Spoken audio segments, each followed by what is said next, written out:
All right, so we're here in Advent. We're continuing our Advent series on covenants. We're walking through the Bible from beginning to end, looking at God's redemptive story as told through these covenant stories. And we heard a little bit of the story of God entering into a covenant with Moses. Covenants are important in the Bible, and they're important for us to understand and to be able to read the Bible sort of through this lens of covenant. And so this is sort of our thesis statement for this series that says to read the biblical story is to read the details of God entering into progressive covenant relationships with his chosen people, culminating in the new and everlasting covenant that we will celebrate Christmas Eve morning here when we celebrate the birth of Jesus, the new and everlasting covenant. Covenants are like a contract, kind of, but they're different in the way that covenants create and define relationships. It's more than just here is what you're going to do and here's what I'm going to do and we're going to shake hands and go our separate ways. You're actually creating a relationship. Sometimes relationships have an end date, depends on the terms of the covenant, but most often these are lifelong covenants. They're relationships. They're love between people, formalized, especially when we talk about covenants here in the Bible. These are covenants God is making with people throughout history. This is God's love formalized with people. And so to understand sort of where we are in this story, God's redemptive story, there's a creation, God creates everything, all the things, you name it, God did it, right? That sort of thing. God created everything, and then we read of the fall in Genesis. That's sometimes the way it's called, but basically people decided that they would figure out the way to live without needing God in their life. And that relationship between God and his creation was broken. And ever since that moment, from the moment we read of the fall of creation, basically the next verse we read God starting the redemptive story to fix everything and make everything whole again. So God selects a family. This is the first step in this redemptive story, is God selects Abraham. And says, through your descendants, all the people of the world will be blessed. I'll bless those who bless you. I'll curse those who curse you. God selects a people group. And it's interesting, selects a people rather. And it's interesting that God could, because God is God. If God had fingers, I suppose, God could snap his fingers or whatever God would do to fix everything and make everything right. And that's often the way we want things to work. But the way God has decided that this redemptive story would work is through this covenant partnership with people. Those people got to be part of the redemptive story, and so do we. And so God selects one family. Through that family, there be the descendants. God creates a people group here in this covenant with Moses. And every time we read of one of these covenant ceremonies here in the Bible, they often follow the same sort of pattern. It's the way covenants were written back then, the way covenants were entered into, is they often had these same themes and these same things happening. They'd have a representative. There'd be a sign of the covenant. So we're going to talk a little bit real quick about those aspects of this covenant ceremony that we read here in Exodus. So the first thing that every covenant has to have are representatives. There has to be two groups of people entering into a covenant relationship.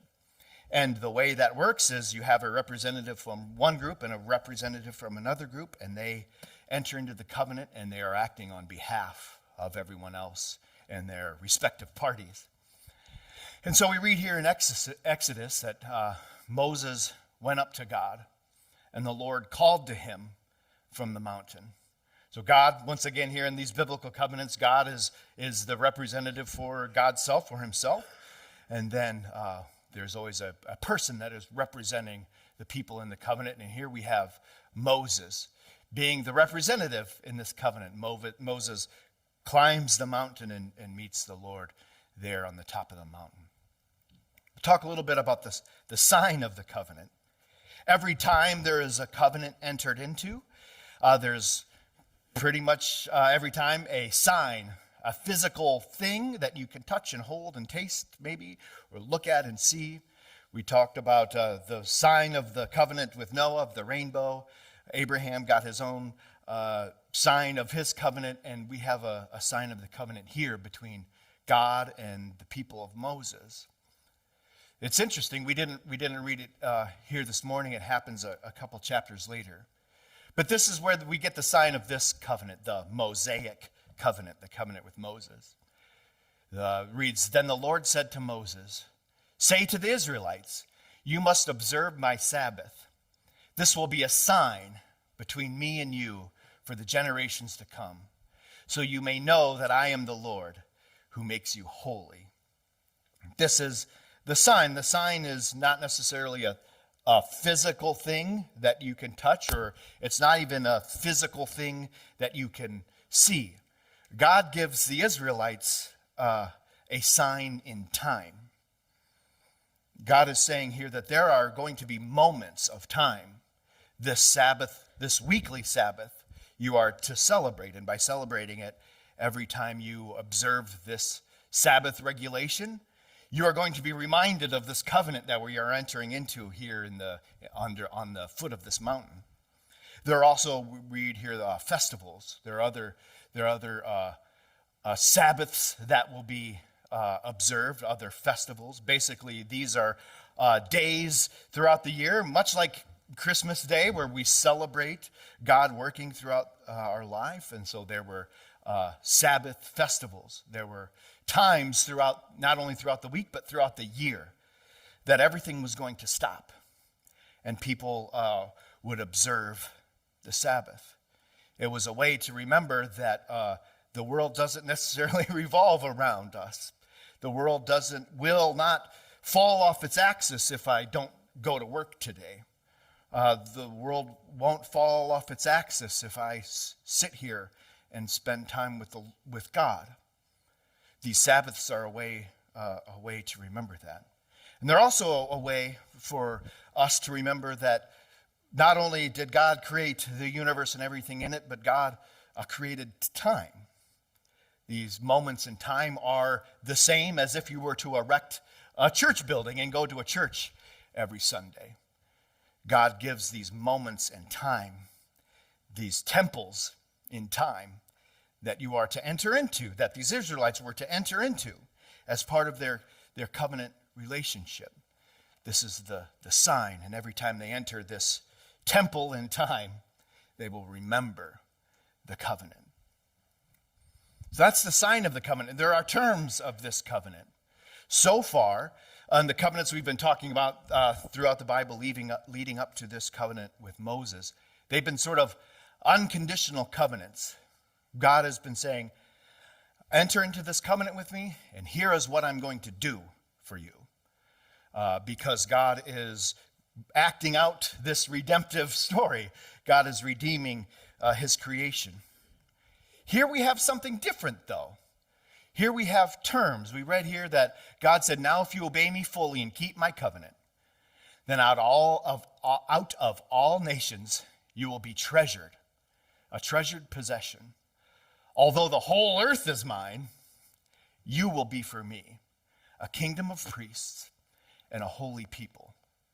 So God is saying, obey the terms here, keep the covenant, and here's what I'm going to give to you. Here's what this covenant will look like if you keep up your part of the bargain.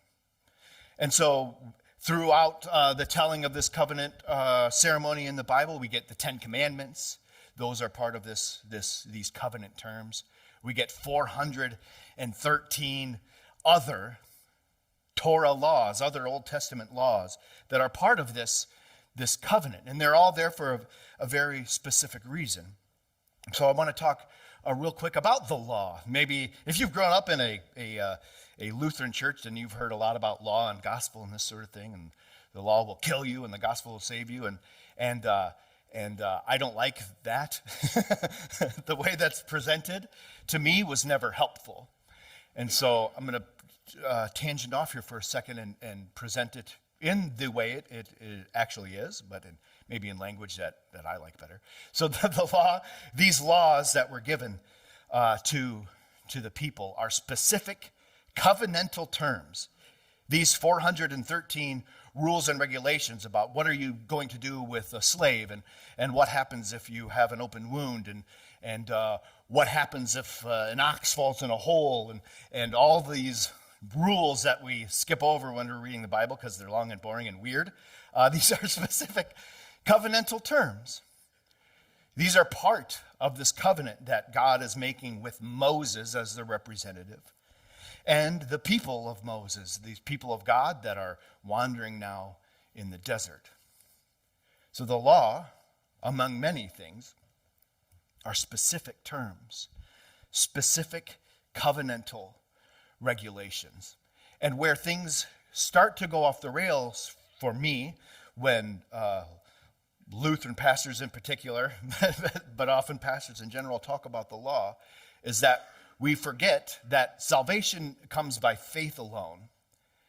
And there is often a dichotomy posed where we say salvation is by faith.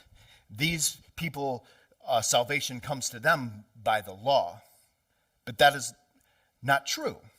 The law for them are these specific covenantal terms.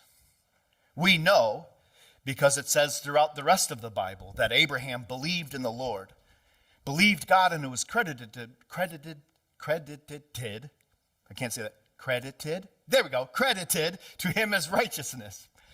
We read in the book of Hebrews that salvation has always come by faith.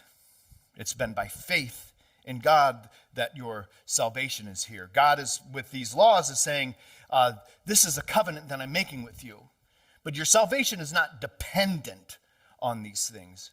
God has always promised to redeem creation. And whether or not these Israelites were able to follow the terms and the law of these covenants did not mean that they would not be saved. It's semi-controversial, right? Amongst especially in the Lutheran Church, where we want to say that the law will kill you and the gospel will set you free. Those two statements are true, but what is also true is that salvation has always been by faith alone.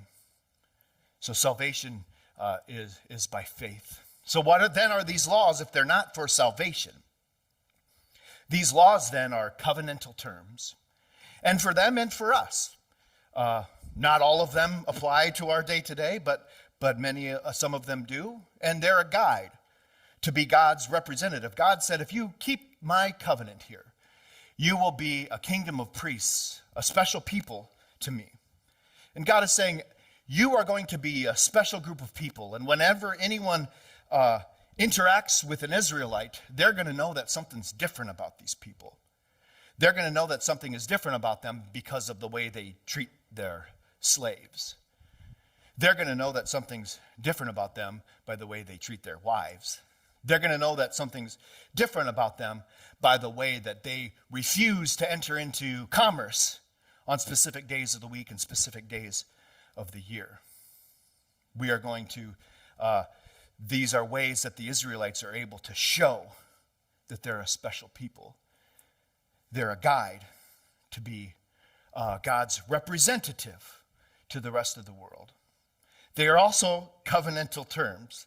There are also consequences for not following these laws, these covenantal terms. But one of them is not a loss of salvation. These are how these Israelites can live out the reality of being God's representative. And so now the Israelites are in a covenant. They're in a covenant with God, and God has promised them a holy land. God has promised them a land flowing with milk and honey, which, I don't know, it doesn't do it for me, but whatever. I want like coffee and donuts. If you promise me a land flowing with coffee and donuts, I could probably do it better. Milk and honey? Okay, anyway. So this is the covenant that they're in now. This is a progressive story from creation now to God redeeming creation. They're in a covenant. They're supposed to keep these rules and regulations as part of this covenant relationship that they have now entered into. So we learn a few things about this covenant. We learn a few things about God through this covenant. We learn a few things about ourselves through this covenant. But firstly, we learn about God. One of the things we learn is that God is holy. There are many of these covenant regulations that have to do with what state do you have to be to enter into God's presence, right? All of the ritual sacrifices and the cleansing and what to do if you have an open wound or an infectious disease. All these things are to keep the people holy and ritually clean so that they can enter into the presence of God. If God is pure and holy, and something pure and unholy were to be in God's presence, then God would no longer be pure and holy. And so part of these regulations are God's way of saying, the space that I'm in is a sacred space. And although maybe these regulations, for sure these regulations don't put you on the same holiness level as God, but there is definitely God saying here that you need to be careful about entering into a holy space. You need to take it seriously. And the way that you are going to take it seriously is through these ritual purity laws that I'm going to give you. That God is holy. And we need to enter into this holy cleanliness if they were going to be in God's presence. We also learn about God, that God is just. Throughout these laws, there are laws about how, like I said, how you'll treat slaves, how you'll treat your farm animals, how you will treat other people, how you will treat your wives, how you will treat your children. And God is saying, this is the way to go about your life. If you're going to represent me to the rest of the world, and they're going to be able to look at you and see that something is different about you, then they're going to have to see my justice through you. They're going to have to see that you have your ducks in a row here, so to speak, when we talk about how you will treat criminals, how you will treat outcasts, that sort of thing. Through all of these civil laws that God gives in this covenant, we see the justice of God acted out in that specific context for sure. We learn that God is holy, and we learn that God is just, and we also learn about grace. We learned that God grants salvation by faith. We learn that there is grace for everyone if we just are willing to not run away from it. God is full of grace. And so this is the covenant that they have entered into. This is the covenant that we read about throughout the rest of Exodus and Deuteronomy. There's quite a few books of the Bible where we are hearing the story of these Israelites living in this covenant. Not surprisingly, over and over, the Israelites break these covenant terms. They go after other gods. They don't keep the Sabbath regulations. They don't treat their neighbors as themselves. They do all of these things, and they break the covenant, and through God's grace, God continually forgives them and forgives them and forgives them and lets them remain in this covenant. However, there is a point towards the end of this story of the Israelites where the covenant is broken, where God is on his hands and knees and saying, where are you going? How many times are you going to leave this covenant? How many times are we going to be broken up here? It breaks God's heart that continually this covenant is broken. And so this covenant is broken. The Israelites feel the repercussions of this. There's a temple that is destroyed. The people are eventually taken into captivity again, this sort of thing. So the things go poorly for the people of the covenant because they continue to break these covenant terms. And God in his justice says, well, you're going to have all the things I promised now that would happen if you break this covenant. And so that leads us then to Christmas. That leads us to the birth of our Lord, a birth of someone who is the covenant partner that we are continually unable to be. And it's by our faith in Jesus, it's by us putting our trust in him that we are entered into this covenant, this new and everlasting covenant with God. It's by our faith in someone who will be called Wonderful Counselor that we can look to. And how do we then become God's representatives to the world around us? Where we are not necessarily bound to the 413 rules that we read about in Exodus and in Deuteronomy. But we are given 2 commandments by Jesus. Love the Lord, love God with your whole heart, mind, and strength, and love your neighbor as yourself. And Jesus says, in these 2 commandments, all of the other ones lie. And so we are given a Savior. We're given a Lord that is able to be this covenant partner, to restore the covenant relationship. He is our covenant representative then. He is our wonderful counselor, and he is the one that brings us into this relationship with God. It's a beautiful thing. And there's also, I want to talk really quick about the covenant here with Word of Life. If you've been coming here every week in Advent, you're sick of hearing about this, but that's the way it goes. So the covenant with Word of Life is different than your covenant with God. It's different than the covenant that we have access to through Jesus. If you've grown up in a tradition or been a part of a tradition that has church members, then that membership is a covenant with the church, and there are several benefits right here. One of them is you're part of a community of faith where you have a fellowship. And those are you get even if you're not a sign on the dotted line member. Right? You still have access to the Lord. You still can be in fellowship with members of a church even though you're not a partner. But you're formalizing the relationship. You're taking the love and the fellowship and the faith that already exists, and like in all covenant relationships, you're formalizing it. So you're taking it to the next level, so to speak. And with that next level, you have ownership over, you become a voting member and all the rights and privileges herein. You can vote on those sorts of things throughout the church.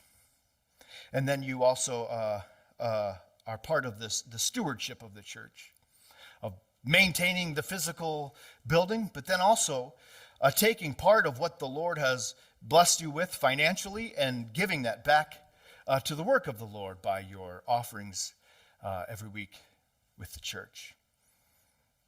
God can take the whatever you are now willing to give and multiply that and do amazing things because we are in community. And it's the community that comes together, the body of Christ that comes together, and God is able to work through your offerings of time and through your offerings of finance, through giving money. And so if you're a person that is not a member of the church, I invite you to consider that. And if you are not a person that gives regularly, I invite you to consider that. And if you are a person that does both those things, then I invite you to consider giving more. And if you're a person that gives all they can give, then I invite you to consider giving of your time. And if you are a person that is doing all they can do, you are still saved because we're saved by grace. And so it's not dependent on how much of our time. But this is a covenant relationship that we enter into with the church and with each other. And so I invite you to consider ways that you can take things to the next level throughout this Advent season. Amen?